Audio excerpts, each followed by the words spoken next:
हाय दोस्तों, आप देख रहे हैं लो मास्टर। आज हम जानेंगे सेक्शन 302 120 बी एफआईआर से बेल तक का पूरा प्रोसीजर जानेंगे। चूँकि मैंने एफआईआर पर बहुत सारे जो वीडियो हैं वो आप बना रखे हैं, लेकिन जब तक आप फैक्ट नहीं जानेंगे, किसी कोई भी घटना है उसको नहीं जानेंगे तो उसमें बेल लिखने में काफ़ी परेशानी होगी। तो मैं कोशिश करूँगा आपको पूरा एक्सपर्ट बना दूँ बेल लिखने में। और बेल ही नहीं, अगर आप कोर्ट में अगर आगे कोई मजिस्ट्रेट या जज भी बन जाते हैं तो आप उसमें निर्णय किस प्रकार से लिखते हैं, बेल ऑर्डर ऑर्डर किस प्रकार से लिखते हैं। तो ये भी अब मैं पूरे कोशिश करूँगा पूरी घटना शुरू से लेके एंड तक का पूरा जो वीडियो है आपको कंटेंट देने की कोशिश करूँ। तो सबसे पहले देखते हैं इसमें जो घटना है उसको शॉर्ट में जानते हैं। दिनांक को समय बजे थाना जिला में बादनी ने प्रथम सूचना रिपोर्ट इस कथन के साथ दर्ज कराया कि दिनांक को बादनी के पति नौकरी कर समय करीब, अब मैंने यहाँ समय शॉर्ट में लिख दिया, अगर ज़्यादा बड़ी घटना हो जाती तो वीडियो काफ़ी लंबा हो जाता। सुबह घर आए तथा दरवाजे पर लगी बेल बजाय दरवाजा बादनी की पुत्री खोलकर वापस चली आई। इसी बीच अज्ञात व्यक्तियों द्वारा आकर बादनी के घर के गेट पर बादनी के पति को गोली मारकर भाग गए।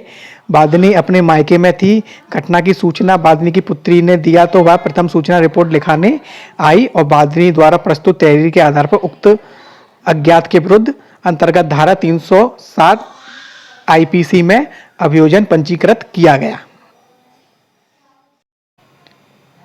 दोस्तों, अब आप कहेंगे जो मुकदमा है यहाँ 307 में पंजीकृत कराया गया है, लेकिन हम बात कर रहे हैं 302 की। तो इस मुकदमे में ऐसा हुआ है, जिसको गोली मारी गई है उसकी जो मृत्यु है वो कुछ समय बाद हुई है, लेकिन जब रिपोर्ट की गई थी उस समय जो फैक्ट बन रहे थे वो 307 के थे, लेकिन जो व्यक्ति की मृत्यु हुई है वो इसी घटना की वजह से हुई है, इसलिए इस मुकदमे को 302 में परिवर्तित कर दिया गया। अब आप दोस्तों देख सकते हैं जो इसका जो अभियुक्त पक्ष है उसने बेल में क्या क्या ग्राउंड लिए हैं। अगर इस प्रकार की कोई घटना होती है तो क्या क्या ग्राउंड लिए जा सकते हैं, तो मैं चलो आपको पढ़ के सुनाता हूँ सारे। अभियुक्त के विद्वान अधिवक्ता की ओर से यह तर्क प्रस्तुत किया गया कि प्रार्थी अभियुक्त निर्दोष है। ये कॉमन पैरा है। प्रार्थी अभियुक्त ने कोई अपराध कारित नहीं किया है। आप समझ सकते हैं, आपने अगर मेरे बेल के जो वीडियो हैं वो देखे हैं तो अभियुक्त को रंजित सिंह झूठा फंसाया है। मामले की प्रथम सूचना रिपोर्ट अज्ञात के विरुद्ध दर्ज कराई गई थी। मात्र संदेह के आधार पर प्रार्थी अभियुक्त को झूठा फंसा दिया गया है। किसी भी अभियोजन साक्षी द्वारा अभियुक्त के विरुद्ध कोई कथन नहीं किया गया। घटना की एकमात्र साक्षी मृतक की पुत्री ने किसी को गोली मारते हुए भागते हुए नहीं देखा। नंबर 6, मामले की सह अभियुक्त की जमानत इस न्यायालय से पूर्व में स्वीकार की जा चुकी है। ये बहुत इंपॉर्टेंट है। जैसे अगर कभी भी कोई जो अभियुक्त हैं उनकी दोनों की सेम रोल होता है तो उन दोनों जो दूसरा अभियुक्त है वह भी जो बेल है उसको पाने का अधिकारी होता है, लेकिन यह नहीं है उसको बेल मिल ही जाएगी, लेकिन पैरिटी के आधार पर उसको बेल मिलने के चांस बहुत बढ़ जाते हैं। मामले में मृतक की मृत्यु घटना के 20 दिन बाद होना बताया गया है, किंतु इसका कोई बयान पुलिस द्वारा नहीं लिया गया। अब यहाँ बताया गया है कि जो मृतक है उसकी जो मृत्यु हुई है वो 20 दिन बाद हुई है, जब तक वह भी बता सकता था कि उसको किसने मारा और जो अभियुक्त हैं उनको वो पहचान सकता था। जो आगे, प्रार्थी अभियुक्त द्वारा प्रस्तुत मामले में दिनांक से कारागार में निरुद्ध है और प्रार्थी अभियुक्त को जमानत पर रिहा किया जाए। तो दोस्तों आप देख सकते हैं ये जितने भी फैक्ट हैं जो अभियुक्त पक्ष है उसने अपने बचाव में कहे गए हैं। अब इसके बाद जो प्रोसिक्यूशन है हम उसकी बात करते हैं।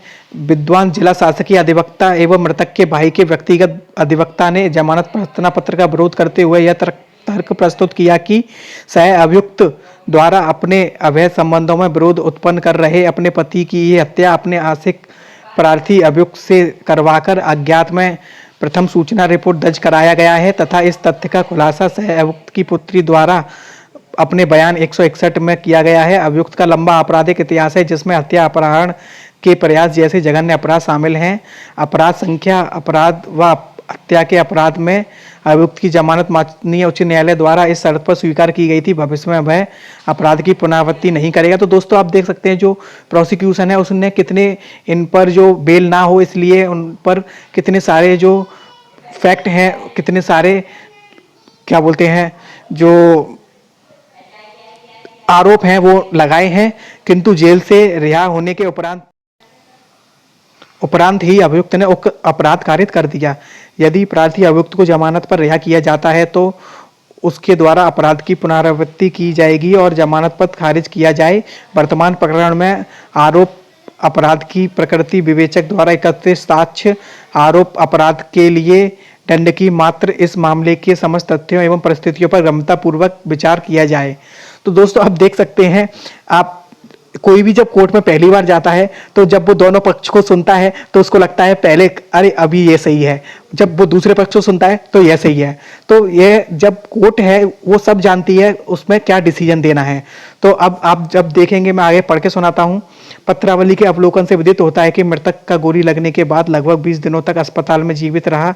अभियोजन साक्षी ने अपने बयान के 161 में बताया कि घटना के 1 माह पूर्व तक वह अपने भाई मृतक से मिलने गया तो मृतक ने साक्षी से कहा कि वह अपनी पत्नी से परेशान है, किंतु अभियोजन साक्षी ने अपने बयान कथन में मृतक से मिलने गया था कुछ बोलने की स्थिति में नहीं था। जब वह मिलने के गया था तो वो बोलने, जो उसके बयान लिए गए थे तो वो बोलने की स्थिति में नहीं था, यह आगे बताया गया है। तो प्रस्तुत मामले में मृतक की पुत्री जिसने घटना की आई विटनेस है, कहा 161 के जो बयान है उसमें कहा है कि उसने गोली मारने वालों को नहीं देखा है। अभियोजन साक्षियों का बयान मृतक के मरणोपरांत अंकित हुआ है। मरणोपरांत ही कुछ साक्षियों का बयान भी अंकित किया गया है। प्रार्थी अभियुक्त दिनांक से कारागार में निरुद्ध है। जहां तक प्रार्थी अभियुक्त के आपराधिक इतिहास का प्रश्न है, इस बिंदु पर पूर्व में माननीय न्यायालय उच्च न्यायालय द्वारा अभियुक्त को जमानत प्रदान की जा चुकी है। प्रार्थी अभियुक्त को किसी अपराध में दोष सिद्ध होना नहीं बताया गया है। तो आप देख सकते हैं कोर्ट ने जो अपना व्यू दिया है कि वह किसी मुकदमे में जो उसको सजा है वो नहीं मिली है और वह जो और मुकदमों में बेल पा चुका है। अभियोजन पक्ष की ओर से प्रस्तुत किए गए साक्ष्य का विषय है।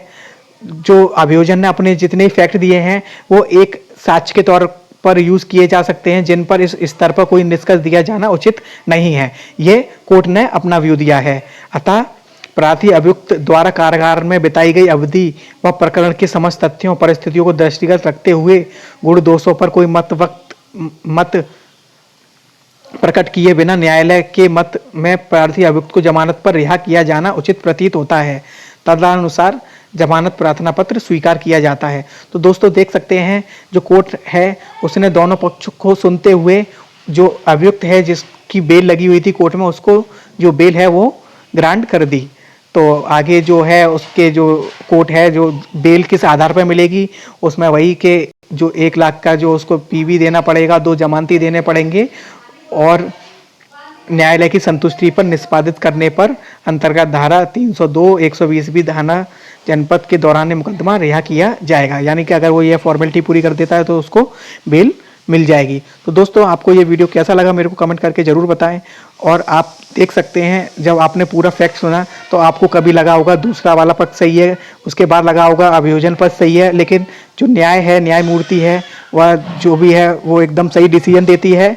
अब अगर आप कोई भी एग्ज़ाम की तैयारी कर रहे हैं तो आपको ये आना ही चाहिए। और अगर आप चैनल पर पहली बार आए हैं तो इसको सब्सक्राइब कर सकते हैं। मैं इसी प्रकार की वीडियो डालता रहता हूं और आप भी कमेंट करके बता सकते हैं आपको किस प्रकार की वीडियो चाहिए। और वीडियो अच्छा लगे तो एक बार लाइक कर दीजिए और वीडियो पूरा देखने के लिए धन्यवाद।